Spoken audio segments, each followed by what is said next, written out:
Hello friends, welcome to defence matrix. तो report आ रही है जहां पर बताया गया है कि इंडिया ने letter of request finally issue कर दिया है करीबन 3.25 लाख करोड़ की डील का, जिसके अंतर्गत 114 रफाल जेट लेने हैं। 94 जेट इसमें से इंडिया में बनाए जाएंगे। तो ये लेटर ऑफ रिक्वेस्ट जो है लास्ट वीक ही इशू कर दिया गया था और अब इसका जवाब डेसॉ एविएशन को आने वाले कुछ महीनों में देना है, स्पेसिफिकली आने वाले 2 से 3 महीनों में देना है। उसके बाद नेगोशिएशन के कंक्लूजन के बाद डील जो है साइन होगी। अब इसके लिए कहा जा रहा है कि नेक्स्ट 1 ईयर में ये साइन करी जा सकती है, यानी कि इस साल ये होगी, इसकी गारंटी नहीं है।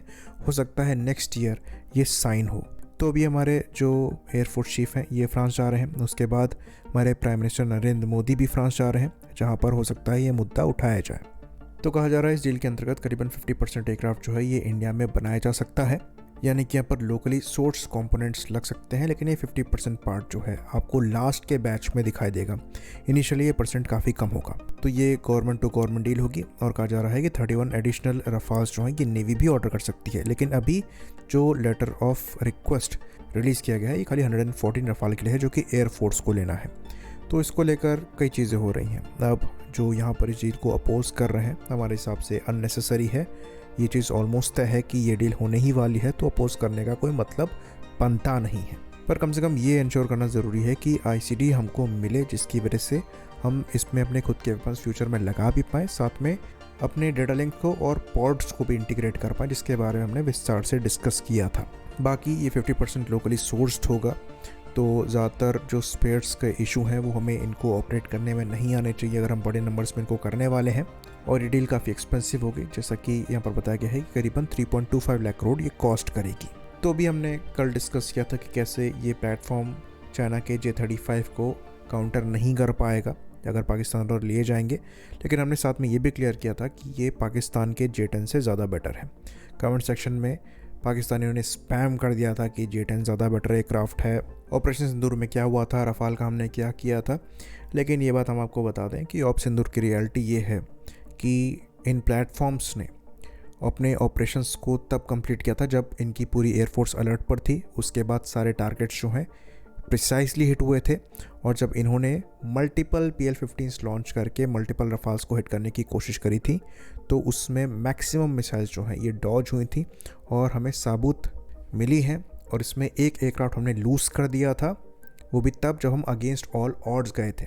लेकिन जब हमने इनकी एयरफोर्स के अगेंस्ट में ऑपरेशन चलाए, जब प्रॉपरली हमने इनके एयरबेसिस को अटैक किया, तब कोई भी इनका J-10 एयरक्राफ्ट नहीं दिखा था, जो कि शोकेस करता है कि इनके J-10 की एक्चुअल में औकात क्या है। और यही रियलिटी है। अगर आप ऑन पेपर भी देखेंगे तो रफाल एक सुपीरियर प्लेटफॉर्म है। इसका वेपन पैकेज J-10 के मुकाबले ज़्यादा बेहतर है। ये एक कंप्लीट एयरक्राफ्ट है, पर रियलिटी ये भी है कि ये 5th जनरेशन नहीं है और 5th generation platform capability wise इससे बेहतर होगा।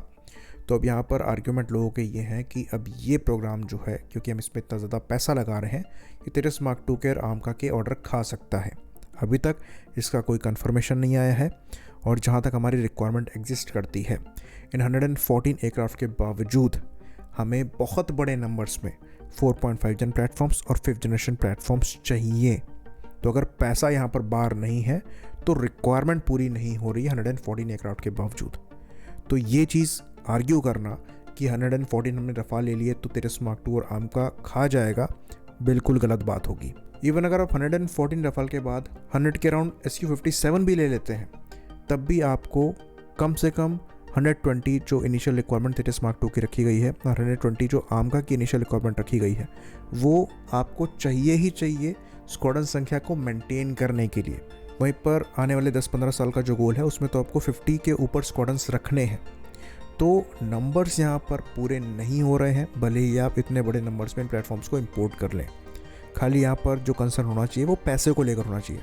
तो अगर पैसा बार नहीं है, गवर्नमेंट कह रही है, MOD कह रही है कि पैसे की परेशानी नहीं है, तो इस डील से कोई परेशानी नहीं होनी चाहिए।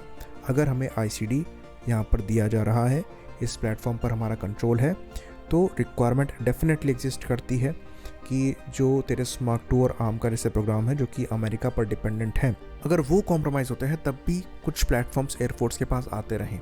क्योंकि जो MiG-29 है, मिराज है, जैगुआर है, वो अब हम और ज़्यादा खींच नहीं सकते। तो ये मजबूरी है। रफाल ही क्यों? क्योंकि रफाल हम पहले से ऑपरेट करते हैं और यही प्लेटफॉर्म हम तुरंत ऑपरेशनल कर पाएंगे सर्विस में इंडक्ट करने के बाद, वरना दूसरे नए प्लेटफॉर्म को इंडक्ट करने के बाद एटलीस्ट 5 से 10 साल आपको देना पड़ेगा ऑपरेशनल मैच्योरिटी अचीव करने के लिए, जो कि इस प्लेटफॉर्म के साथ केस नहीं है।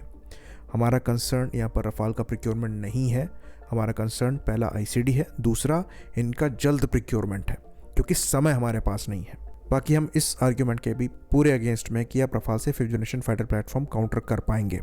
आपको 5th जनरेशन फाइटर प्लेटफॉर्म्स भी चाहिए और अल्टीमेटली हम कुछ नंबर्स में उनको लेंगे भी, इसके भी इंडिकेशन दिख रहे हैं। बाकी पैनिक रेस करना हमारे हिसाब से अननेसेसरी है, क्योंकि बजट का इशू नहीं है जैसा कि बताया जा रहा है, और तेजस मार्क 2 और आर्म का प्रोग्राम भी पूरी कमिटमेंट के साथ आगे बढ़ रहे हैं। तो अगर वहाँ पर कमिटमेंट है तो अब यहाँ पर दूसरे तीसरे कोई भी प्लेटफॉर्म है उससे परेशानी नहीं होनी चाहिए।